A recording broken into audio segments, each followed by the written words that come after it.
Hello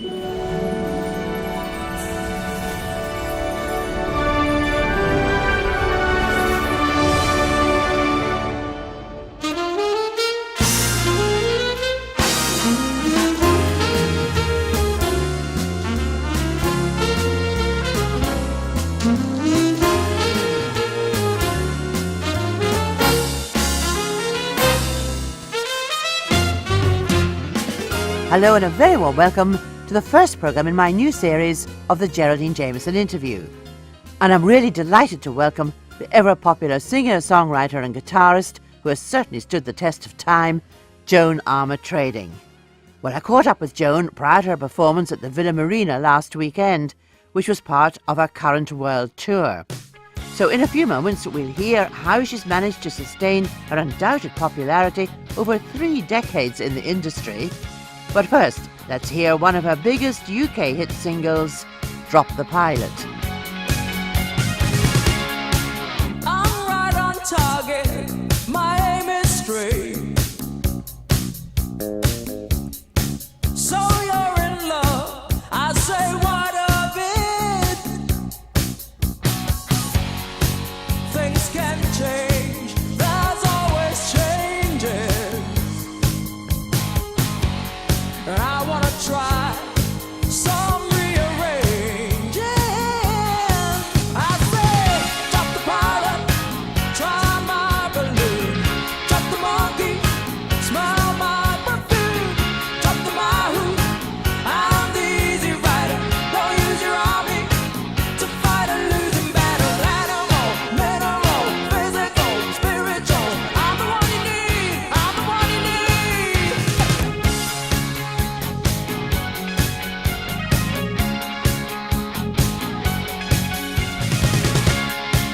You're kissing cousins, there's no smoke, no flame.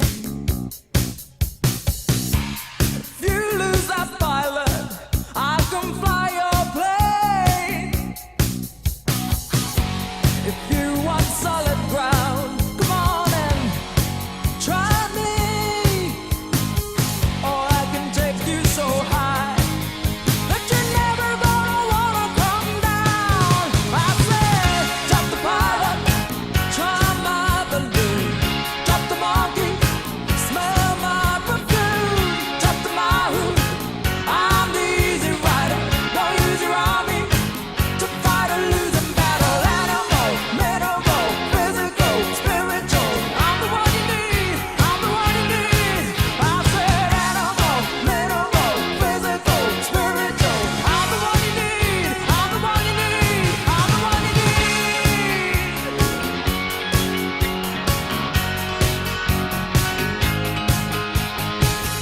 Drop the pilot, try my balloon. Drop the monkey, smell my perfume. Drop the mahou, I'm the easy rider. Don't use your army to fight a losing battle. Drop the pilot, try my balloon. Drop the monkey, smell my perfume. Drop the mahou, I'm the easy rider. Don't use your army to fight a losing battle. Animal, mineral, physical, spiritual. I'm the one you need, I'm the one you need. I say, drop the pilot, yeah. Drop the monkey, drop the mahou. Animal, mineral, physical, spiritual. I'm the one you need, I'm the one you need. Well, Joan, a very warm welcome once again, of course, to the Isle of Man. Yeah, very nice. I enjoyed the last time I was here. In fact, when I was here the last time, that was the first time, and it was really, really nice. I think they'd just done the Villa Marina, venue, and it's very impressive. Right, well, 32 years, 35 35 years. years, Yes, yes. 35 years now in the industry. What's changed? You're still going strong, but where do you get your inspiration from nowadays? From everywhere really, but generally from people. But one of the things I liked in your introduction was that you said singer, songwriter, and guitarist, because I think sometimes people forget that I play the guitar, and the record company did a really interesting experiment with a focus group, and they played one of my songs called "Lost to Love." and they asked this focus group who was playing the guitar, and they named just about every guitarist but me. How dare they? But the guitarist, their name was pretty good. I mean, it was Mark Knopfler and Eric Clapton and Brian May, and just all those guys. So. Your mum, actually, she pawned 2 prams, I believe, That's way right. back in your youth to actually buy you a guitar. Yeah, well, I saw the guitar. My father used to play the guitar, but he used to play it and hide it, so he would never let me touch that guitar. And then I saw one in a pawn shop for £3, and I asked her if I could have it. And she said, well, she didn't have the money, but if they would swap these 2 prams for it, then I could have it. And I still have the guitar. Do you really? And it's a great big neck, and I think as a young 14-year-old, how on earth did I play that thing? Because it's pretty massive. You come, of course, from the Caribbean. You come from St Kitts, but you were raised in Birmingham, in Yes. England, here. So that obviously had a great influence, perhaps, on your writing, did it? I don't believe so, but it might be the case, but I'm not conscious of it, because I was 7 when I came to England, so all my conscious influences are from the UK. All the music that I'm hearing, and I write in a very eclectic way, so I write blues, jazz, pop, rock, all the things, and I write reggae, but I'm hearing it from here, I'm not remembering it from the West Indies. So, and my parents, when they came to England, they came and they settled in a white neighbourhood, not the black area where a lot of their friends, I think, went. So my influences are very, very British, I think, but I could be wrong. Well, you were the first black. You really were the first black, though, to make such a serious impact on this type of music in Britain. Well, I think when I started to write, I just wrote what I wanted to write, and there was nobody else in terms of a woman playing the guitar and writing the songs that I wrote for me to look at to see, okay, this is how they're doing it. So I just did what I did naturally. And I sometimes say I can't even take the credit for my talent, because I kind of had nothing to do with it, I just kind of did it. How did you really begin writing? How did you learn to write? I mean, Well, I didn't learn to write. I mean, I didn't think, I didn't kind of spend days thinking, I wonder if I can write a song, how do you go about writing a song, what do you do? I just woke up and I could write a song. And as I say, it's very, very natural. And I suppose the more you write, the more you're learning how to do it, but nobody taught me how to do it. And I think people don't believe me when I say this, but I never played along to other people's music when I started. I kind of still don't. I don't play along to things. I'm just interested in writing my stuff. So I didn't learn by copying other people's music. So, I didn't invent music, so I'm not trying to say that, because I know what music is all about. So, as I say, the influence is there, whether you're conscious or not of them. But I tend to like to just go my own way. so what do you perform now for your audience mostly? I mean, they'll obviously want your terrific UK big hit singles. Mention a few: Love and Affection, Me, Myself and I, Drop the Pilot, and so on. They'll hear all those. They'll hear all those. Yeah. And then, are you providing fresh music then from this, as you say, a very eclectic mixture? Well, normally when I write, it's an eclectic mix of songs, but on this particular CD, which is called Into the Blues, it's blues. So all the songs are blues-influenced songs, obviously that I've written, because again, I only sing the songs that I write. They're not typical kind of 12-bar blues. They're Joan-type blues, but they're very obviously blues songs. And I really like this CD. I think it turned out really well. And I play everything that you hear on it, apart from drums, and actually recorded it myself as well, so that I could be completely on my own. That's unusual, isn't it? A producer, recordist, writer, everything. Well, that's only because in terms of this particular CD, I just wanted to be completely on my own. That's why I did it like that. But I absolutely love working with musicians. It's not something that I'm necessarily going to do all the time. You have actually worked with the finest of backing musicians, haven't you? Yeah. I mean, we mentioned Fairport Convention, Bruce Springsteen. Yeah, I haven't worked with Bruce Springsteen, but I worked with Clements, who plays the sax in his band, and Mark Knopfler, and lots of different people who are just absolutely brilliant musicians, and I'm lucky. Well, Bruce Springsteen wouldn't have them, I'm sure. You know, no, otherwise, of course yeah, not. yeah. No, because he's an excellent musician himself, so he's going to want to work with the best people. Yeah. Yeah. And you're very good. I mean, we remember you, of course, as being a strong campaigner, really. I mean, for the planet, you know. Has your outlook changed on that? Are you encouraged or what? People sometimes say that to me. I'm not sure that I am a campaigner. What I do is support certain things that I think are very worthwhile, like Amnesty and the Prince's Trust and different charities that I support. But I'm not in the mould of Bono or Bob Geldof. I don't take on that whole kind of mantle, but I just try and work with people that I think deserve to be kind of highlighted and get a bit of profile so that they can raise the funds that they need to help other people. Well, one of those charities that you do a lot for and have helped in the past, in fact you're the driving force behind a particular CD, Lullabies Were the Difference, and that's for children, helping kids, you know, with cerebral palsy. And you asked friends and musicians to help. I mean, really well-known names, of course, like Mark Knopfler, Jules Holland, Tina Turner, Brian May, and of course yourself. Yeah. How did you persuade them? It actually wasn't very difficult because they, again, are people who want to help. They want to help different people. And it's very difficult to refuse to help these particular children, especially if you meet them. And if you meet them, you're sunk. You know, if you meet them, you don't stand a chance at all because they're just absolutely brilliant.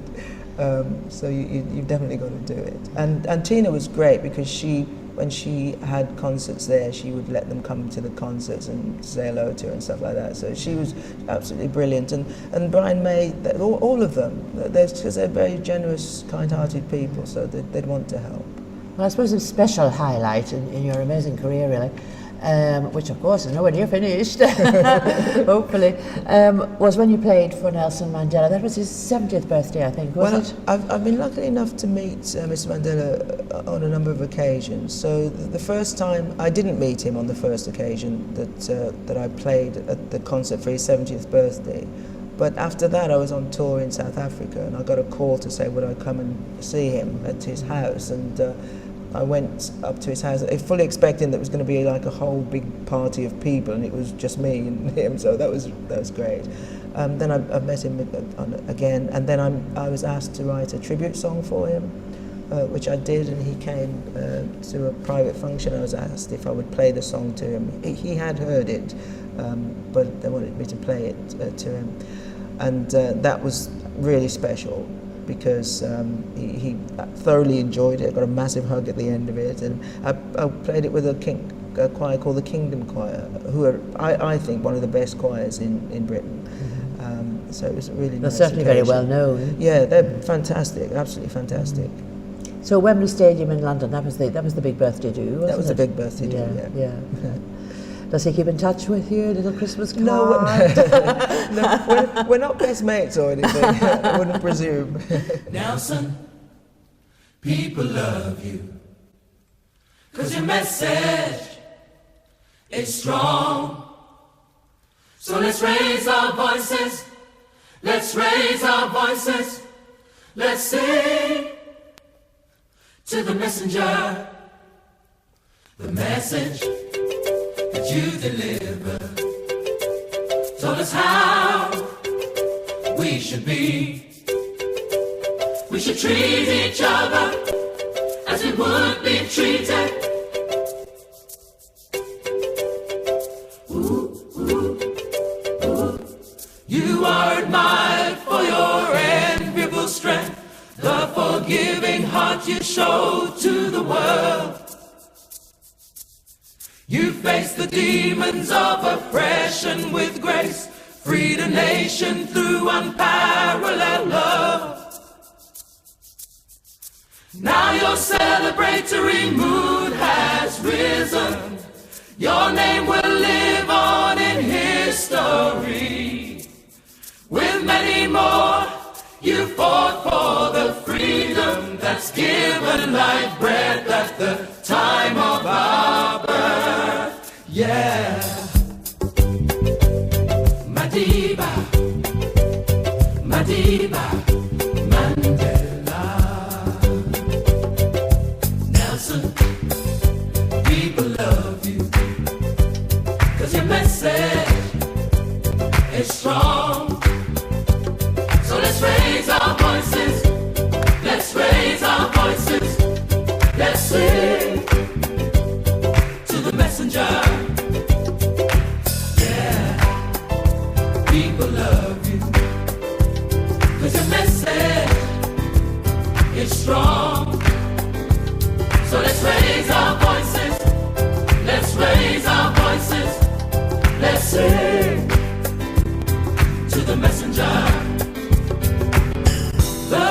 now a saint or an icon, whatever name is given to you. You bear each one with great humility, but Nelson Mandela says all about you. Yeah. Madiba, Madiba, Mandela. Nelson, people love you, 'cause your message is strong. So let's raise our voices, let's raise our voices, let's say to the messenger. Now, here's something I was amazed to learn about you. You're very erudite. What's that mean? That means learned. Well, you spent 5 years I know. studying for a degree. You got a BA honours. I know. In history. Yeah, I like to learn. This is why I do things myself, because it's very interesting to get that kind of satisfy that challenge. And I've also got lots of honorary degrees. Now, I'm sure I would have taken the honorary degrees, but I think I would have felt a little bit kind of, if I didn't have something that I'd worked for, because it's almost cheating in a way. That's right. It's nice to get them, but now you've got this thing that you spent a lot of time kind of studying and putting in your exam results and stuff like that for. It's great. So I'm honoured for those, but I think my degree is my proudest achievement. Well, 2 years later, in achieving your degree in history, you became a trustee of the Open University. Yes. Because that's how you did your degree, wasn't it? Through the Open University. Yes, it was through the Open University, and it was quite a surprise to me to be asked, actually, to be one of the trustees.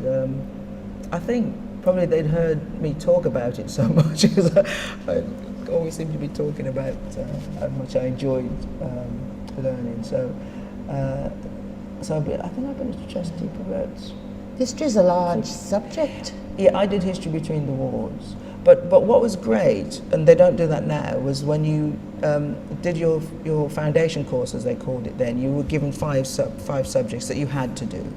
And of those 5, you would choose what you wanted to major in. I knew I wanted to do history, but I think what's the shame now is when you go to take your degree course, you can just jump in. You don't have to do that foundation course. So I think it's a little bit like in the oldie days, if I can put it like that, when you would listen to the radio and you'd hear me, and then you'd hear Frank Sinatra and Barbra Streisand, and the Beatles and the Stones. Do you know what I mean? So, and then something country and western. So you were exposed to all of these different types of music, and then you could choose which one you wanted to kind of stay with and be faithful to. Now, the experience of radio tends to be very singular. So if you're into hip hop, you just go to the hip hop radio, and you might never be exposed to classical music or Frank Sinatra, as I said. And I think that's a shame. I think it's a shame that... Does classical music feature in your life at all? It does. That's the thing that I listen to the most, actually. I don't actually listen to a lot of music, but classical music is what I listen to the most, yeah. Does it have to be melodic, or...? I like Baroque music, but I do like the classical music. It's not as melodic, but I do like classical music as well. You've been to Buckingham Palace. Yes. And you got an MBE, but not from the Queen, actually. Yes, from my favourite person. Prince Charles. Prince Charles, yeah. yes. I think you help his trust, do you? Well, he helps his trust. Yeah. I mean, he's done an incredible job with helping young people. And I get to talk to those people firsthand because of different things. And that so many of them will say, if it wasn't for the Prince's Trust, I'd be on drugs or homeless, or my career, my business would never have started, or all those kinds of things. Self-esteem goes up, all kinds of things. And this is all because of the Prince's Trust. And it happens because the Prince is really, really interested in the people that he's, they're called clients, the people that he's helping. Not just a figurehead, in other words. Not just a figurehead. No, he takes a really, really keen interest in what's happening, and I think that's the success of it. the success of it is that he takes such a pride in helping the people that he helps. Well, your mother must have been very proud if she was alive when you got the MBE, when she thought of those 2 prams or whatever to get you the guitar and get you piano lessons. Yeah, but there's a song on the new CD called Mama Papa, and it's written about my parents, and it talks about coming from the West Indies to Britain. There's a reference in there that says 7 people in one room, no heat, one wage and bills to pay. But it wasn't 7 people in St Kitts, it was 7 people in the UK in one room. But my parents were really very full of laughter, but they loved all their children, and so they were proud of all their children. I mean, they're proud of me, but they're proud of the others as well equally. So that's really nice. That's what was good about them. You seem to keep yourself really out of the glare of the public eye, and managed probably to live what could be classed a fairly normal life. Mm-hmm. Yeah, I think that's pretty true, because I need to be able to do that, and that's how I've always known myself. So it's not me trying to do something. Like everything I do, I'm pretty natural in it.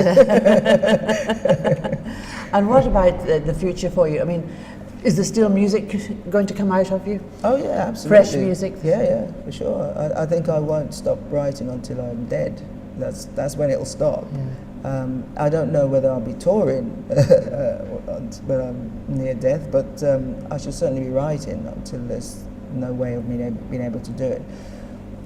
For the immediate future, well, that's just the tour, this particular tour, supporting this new CD, because it'll go on for a long time, quite a while. So I just have to concentrate on. That's a global tour, is it? Yes, yeah. So we do the UK, and then we go to Ireland tomorrow after leaving the Isle of Man, and then we go to back to England, do some gigs at Ronnie Scott's. Then we go off to Europe, do some European gigs, then come back, do at the Albert Hall, then go off to America, and then go to South Africa. So there's a lot of stuff to still do. Yeah. Have you got a favourite place to perform? It's got to be America, actually. Yeah. Americans are, the way they respond is very true. If they like it, they're not scared to let you know, and they're very vocal, very demonstrative. It's really nice. Of course, if they don't like it, it's exactly the same enthusiasm as well. But I've never been on the receiving end of that, but I have seen it, and it's not pleasant. I mean, you obviously must listen to other artists, and you mingle with them and so on. Is there ever a point when you think, oh my goodness, I wish oh yes, what a good title, or what a good theme, or something, Well, I definitely think there are lots of fantastic songwriters and some brilliant songs out there, but I just appreciate what they've done. I don't envy that they've done it. I just think how fantastic that's done, and then I just listen to it and just enjoy it. You see, to me, jazz seems, I know it was the sort of original music in the States, wasn't it really? But I just love your soul. That I think your voice is just fantastic for the soul element, as opposed perhaps to the rock, and then the jazz at the other end of the scale. But you'd probably say, well, no, there's benefit in everything. Well, that's why I'm an eclectic mix of songs, because I enjoy all the different elements of music. So I like to sing pop songs, but I like to sing things that are a bit jazzy and a bit bluesy and a bit rocky and a bit reggae and a bit. So I just like all the different bits. But this one, as I say, I just concentrated just on blues. Do the kids come up to you and sort of say, "Oh, can you teach us?" I think I'd be a rubbish teacher. I mean, people have asked if I would teach, but I don't think I'd. I suppose in a way I teach, because when I write the songs and because I write and arrange, and when the bands have to learn the songs if we're recorded, in a way I'm teaching them as well. But I don't know that I'd be good at just teaching. That's a whole different skill that I don't have. Well, I can't think of my guest not having a skill of anything to do with music at all. And it's just wonderful for us, particularly here in the Isle of Man, to see you back Please don't make it too long till you come back to Manx Shores again. Yeah, yeah. Joan Armatrading, thank you so much indeed for making a fascinating guest on the Geraldine Jamieson Interview this week. Thank you very much. My pleasure. I am not in love, but I'm open to persuasion. East or west, where's the best for romancing with a friend? I can smile, but with a lover I could hold my head back. I could really laugh, really laugh. Thank you. You took me dancing across the floor, cheek to cheek, but with a lover I could really move, really move. I could really dance, really dance, really dance, really dance. I could really move, really move, really move, really move. Now if I can feel the sun in my eyes, in the rain on my face, why can't I feel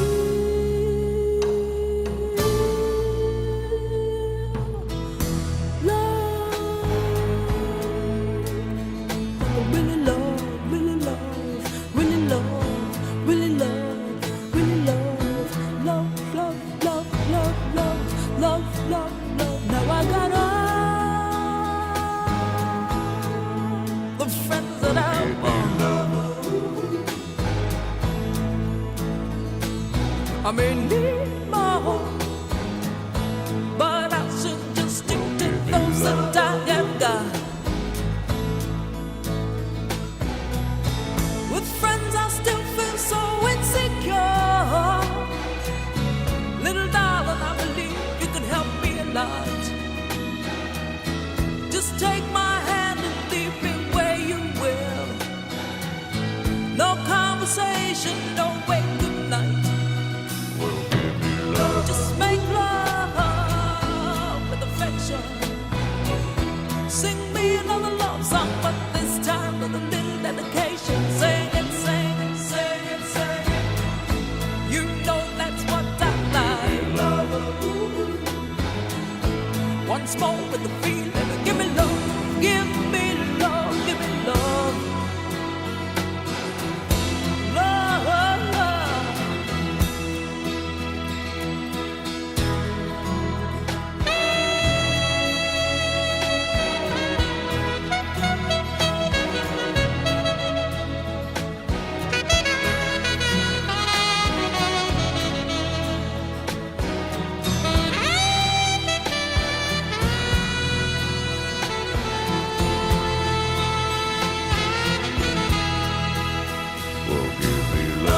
Make love with affection. Sing me another love song, but this time with a little dedication. Sing it, sing it, sing it, sing it. You know that's what I like. Once more with a feeling. Sing me another love song,